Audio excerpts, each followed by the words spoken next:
Jungle.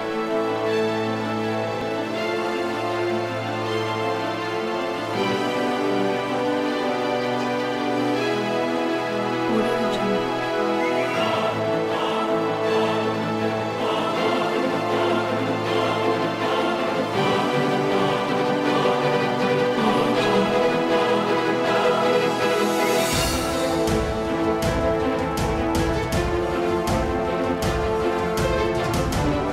Audio Jungle.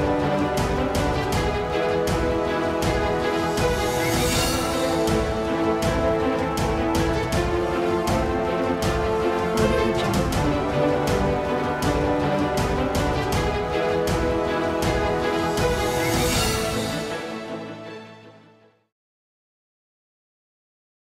Well, hello and welcome to this last episode in the first series of the Israel issue. And today we're thinking about the challenge which is posed to us by the significance of Israel. Now, it's often said that the urgent is rarely important and the important is rarely urgent. And that's why those of us who have any sense of the importance of Israel also need to understand the urgency with which we need to act on behalf of Israel in the times in which we find ourselves living.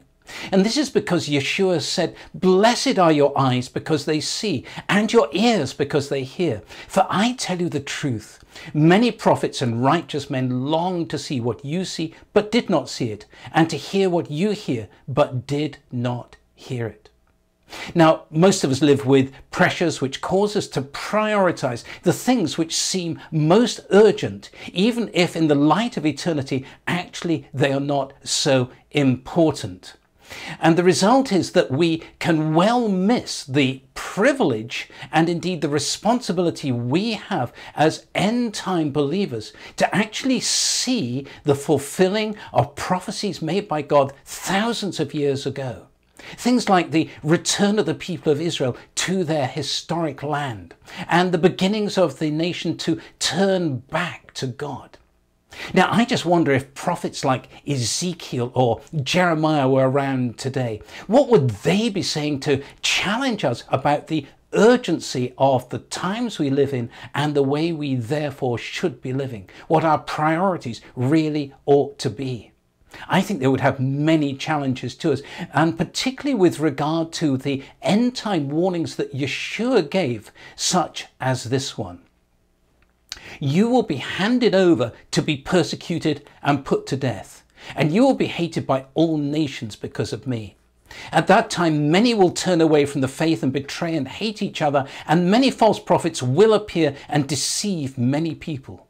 Because of the increase of wickedness, the love of most will grow cold. But he who stands firm to the end will be saved. And this is why Israel is such a crucial issue, not only for the truth which God has revealed through his dealings with this nation, but also because he uses the nation of Israel like a time clock. Yeshua described the nation of Israel like a fig tree, that when it comes into blossom, we know that the end times are near. And as we look around with what's happening with the nation of Israel, we can see the warnings that this carries with it, that we should not be like those 6 foolish bridesmaids who didn't use the time that they had to prepare properly. And so when the bridegroom came, they were left unprepared.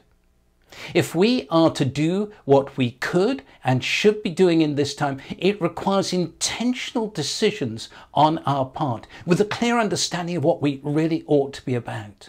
And if we want an understanding of this, we could just turn to those words from Hosea, which simply say, "Sow for yourselves righteousness, reap the fruit of unfailing love, and break up your unplowed ground. For it is time to seek the Lord until he comes and showers righteousness on you." 3 things from Hosea that we could and should be doing as urgent actions in our time. One is to sow righteousness of the sort that God revealed to and through the nation of Israel, that they might become a holy nation and a kingdom of priests. Sow that sort of righteousness and then also express unfailing love. And amongst that unfailing love we should be expressing needs to be a particular love for Israel. We can express that through regular intercession, praying for the peace of Jerusalem. In the many ways this can be understood and spoken out. We can also seek to do what we can to support the nation of Israel at this time. And then we can also seek out Jewish people who we can love with the love of the Lord, expressing something of his everlasting love for them. And as we do this, then we can break up the unplowed ground, this third thing that Hosea speaks of, both in our own lives and actually around us, maybe in fellow believers, perhaps in our local church, possibly even in our pastor, and with particular regard to this lie of replacement theology that the church has replaced Israel in God's purposes. And if you want a very simple, very practical way to do this, why not give people the Let the Lion Roar box set that includes the Escaping the Great Deception booklet, in which there is much which takes the lid off the lie of this erroneous and insidious theology that's known as replacement theology. You might like also to run a small group.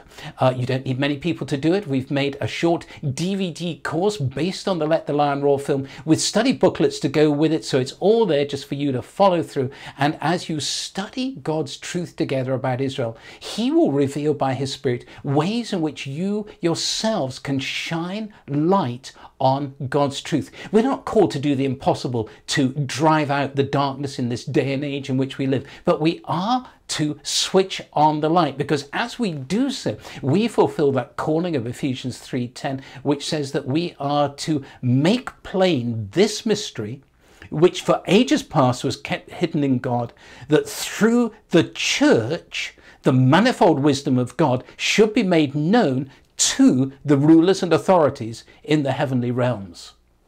The manifold wisdom of God was to choose Israel to reveal his truth to and through. We are the church in the sense of the body of believers, and even if not many see the way we do it on earth, we still reflect that light into the heavenly realms. We witness into the heavenly realms, we are told, when we put the spotlight on God's truth about Israel. Now, the devil hates God's choosing of Israel through whom to outwork his purposes. That's why the battle over Israel is so hard fought, because it's coming from the demonic realm. But we may stand on that truth, and as we do so, not only do we witness to that evil realm, but we also establish a firm foundation for ourselves to stand on, which in the uncertain times which lie ahead for us, we don't know what is going to happen when, but we know there are challenging times ahead. We need the firmest of foundations to stand on, and that needs to be God's truth as he reveals it to and through Israel. What more urgent and what more important thing could we be about in our spiritual lives? Now, if you'd like to think more about this, then do go to our website, www.lethelionroar.com. Go to the Israel Issue tab. There you'll find today's episode. You'll find some questions to help you think through this. You'll find previous episodes you might now like to refer back to. If you're watching for the first time, do hit that subscribe button, because then you'll get the Israel Issue in its next series direct to you. And I look forward to being back with you in the not too distant future with that next series of the Israel Issue.